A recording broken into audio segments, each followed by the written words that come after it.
आज की वीडियो में क्या क्या है आप सबसे पहले यह मुलाहिजा कीजिए। मुझे अगर किसी डील में नुकसान भी हो जाए तो भी मैं उसे निपटा कर रात को आराम से सोता हूं और अगले दिन उठकर नए जज्बे से काम शुरू कर देता हूं और अल्लाह ताला एक आध दिन में मेरा नुकसान भी पूरा कर देता है। आप जब तनाज़ों में उलझते हैं, लड़ते हैं और शरीका बना लेते हैं तो फिर आपकी ग्रोथ रुक जाती है। आपकी सारी जमीनें, सारी जायदादें कोर्ट कचहरियों के खर्चों में जाया हो जाती हैं।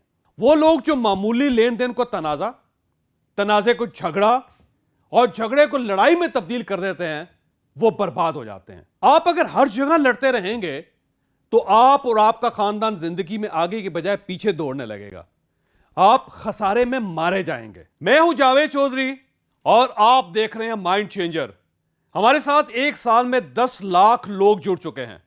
अगर आप इनमें शामिल नहीं हैं तो आप इस सुर्ख निशान को टच करके इस चैनल को सब्सक्राइब कर दीजिए और घंटी के इस निशान को भी हल्का सा पुश कर दीजिए। मुझे यकीन है आपका यह फैसला आपका मुकद्दर बदल देगा। जिमी कार्टर अमेरिका के 39वें सदर थे। ये 1977 से 1981 तक दुनिया की वाहिद सुपर पावर के सरबराह रहे। ये जॉर्जिया स्टेट के छोटे से गांव प्लेन्स में पैदा हुए। वालिद मूंगफली उगाते थे। जिमी कार्टर ने नेवी ज्वाइन कर ली और वालिद के इंतकाल के बाद खेतीबाड़ी शुरू कर दी। ये भी मूंगफली उगाने लगे। ये जिमी कार्टर का पहला कैरियर था। अमेरिका में 60 की दहाई में कालों के हकूक की तहरीक शुरू हुई। ये स्याह फार्मों के राइट्स के लिए सियासत में कूद पड़े और फिर पीछे मुड़ कर ना देखा। जॉर्जिया के गवर्नर बने और फिर चलते चलते अमेरिका के सदर बन गए। ये इनका दूसरा कैरियर था।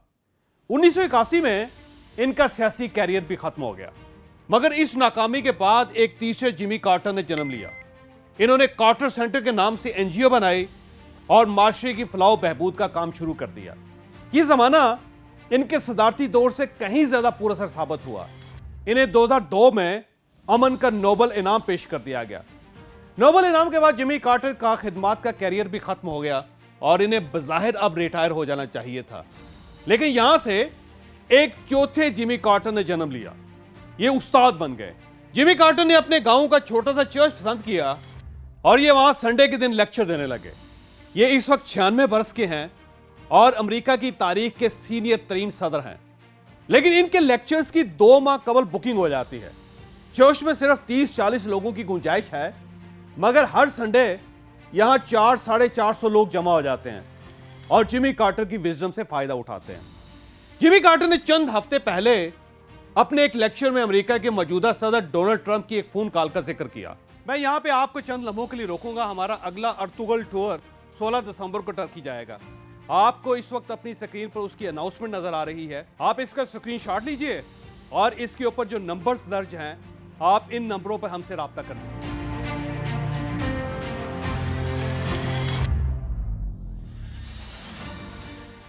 हम दोबारा अपनी स्टोरी की तरफ वापस आते हैं। इनका कहना था, डोनाल्ड ट्रंप ने मुझे फोन किया और मुझसे पूछा, सर चीन बड़ी तेजी से पूरी दुनिया की मैशत पर हावी हो रहा है, हम इसका कैसे मुकाबला कर सकते हैं? मैंने डोनाल्ड ट्रंप को जवाब दिया, आप सबसे पहले यह देखें चीन ने यह तरक्की कैसे की। ट्रंप ने पूछा, सर कैसे की? मैंने जवाब दिया, चीन एक स्मार्ट मुल्क है। इसने पिछले 40 वर्षों में कोई जंग नहीं लड़ी। यह दुनिया के किसी तनाजे में नहीं पड़ा, जबकि हम 40 वर्षों से मुसलसल जंगें लड़ रहे हैं। हमने वियतनाम से 20 साल जंग लड़ी। हमने सोवियत यूनियन से 60 साल लंबी कोल्ड वार की। हम क्यूबा और वेनेजुएला से भी उलझते रहे। हम अफगानिस्तान, इराक और लीबिया में भी कूद पड़े। हमने खुद को ईरान और कुवैत में भी उलझाए रखा और हम यूगोस्लाविया और ईस्ट तैमूर में भी फंसे रहे। चुनांचे हमारी तवज्जो इकोनॉमी से हट गई। हम एक जंगजू कौम बन गए और जनाब सदर ये याद रखें, दुनिया की कोई कौम इतनी जंगों का बोझ नहीं उठा सकती। लिहाजा मेरा मशवरा है, आप अगर चीन का मुकाबला करना चाहते हैं तो फिर आप पहले चीन के मॉडल पर चले जाएं। आप जंगें और तनाज़े खत्म कर दें और सिर्फ इकोनॉमी पर तवज्जो दें। आप चीन के मुकाबले के काबिल हो जाएंगे। जिमी कार्टर के इस मैसेज में सब कुछ है।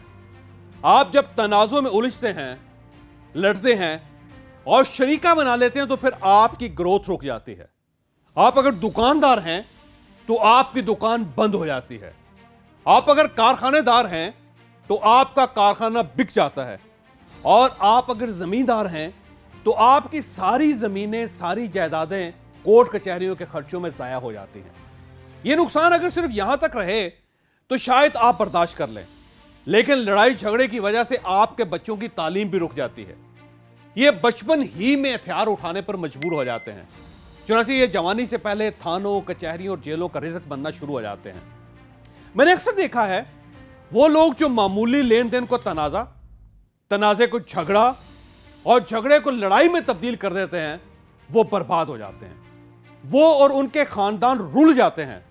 चुनांचे आप अपने इशू को सेटल करना सीखें, इन्हें लड़ाई में तब्दील ना होने दें। मेरे पास एक बार कराची के सेठ आए। ये पंजाब में 10 अरब रुपए की फैक्ट्री लगा रहे थे।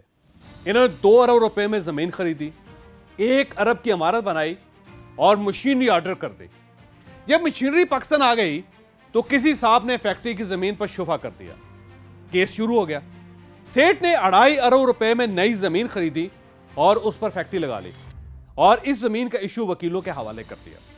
मैंने उनसे कहा, आप ताकतवर इंसान हैं, आप किसी वजीर या जज से बात करके अपने हक में फैसला करवा रहे थे या फिर जबरदस्ती जमीन पर कब्जा कर लेते? आपको किसने पूछना था? सेठ साहब ने बड़ी पते की बात की। उन्होंने कहा, क्या मेरा दिमाग खराब है? मैं अगर इस जमीन के लिए लड़ पड़ता तो मेरा ज्यादा नुकसान हो जाता, मेरे खिलाफ मुकदमा बन जाता, मुझे चोट लग जाती या फिर मैं कत्ल हो जाता। दूसरा, इस दौरान ये इशू लिंगरान भी हो सकता था। मेरी 5 अरब रुपए की मशीनरी पोर्ट पर पड़ी थी, ये वहां पड़ी पड़ी खराब हो जाती, मैं पूरी तरह बर्बाद हो जाता। मैंने इसकी बजाय नई जमीन खरीदी और फैक्ट्री लगा ली। मैं अब फैक्ट्री के मुनाफे से वकीलों की फीसें दे रहा हूं। 2-4 साल बाद जब जमीन के केस का फैसला हो जाएगा तो 2 अरब रुपए की जमीन 4-5 अरब रुपए की हो चुकी होगी। चलो, मुझे लड़ने की क्या जरूरत है? मुझे अपने आप को बीमार या जख्मी करवाने की क्या जरूरत है? आप यकीन करें, सेठ की अप्रोच ने मेरे दिमाग की बत्ती रोशन कर दी और मैंने उस दिन के बाद अपना कोई तनाजा, अपना कोई इशू एक दिन से आगे नहीं जाने दिया। मुझे अगर किसी डील में नुकसान भी हो जाए तो भी मैं उसे निपटा कर रात को आराम से सोता हूं और अगले दिन उठकर नए जज्बे से काम शुरू कर देता और अल्लाह ताला एक आध दिन में मेरा नुकसान भी पूरा कर देता है। मैं बात आगे बढ़ाने से पहले आपको यह भी बताता चलूं कि उस जमीन का फैसला बहरहाल उस सेठ के हक में हो गया और उसने 2 अरब रुपए की वो जमीन 4.5 अरब रुपए में फरोख्त की। लिहाजा आप खुद फैसला कर लीजिए, वो अगर उस जमीन के लिए लड़ पड़ता तो क्या होता? उसका वक्त, पैसा और एनर्जी तीनों जाया हो जाती। चुनांचे आप अगर जिंदगी में आगे बढ़ना चाहते हैं तो अपने तनाजे निपटाना सीखें, अपने दुश्मन के साथ मेज पर बैठें, गुफ्तगू करें, लेन देन करें और अपने इशू खत्म कर दें। आप जिंदगी में आगे बढ़ते रहेंगे। आप अगर हर जगह लड़ते रहेंगे तो आप और आपका खानदान जिंदगी में आगे के बजाय पीछे दौड़ने लगेगा।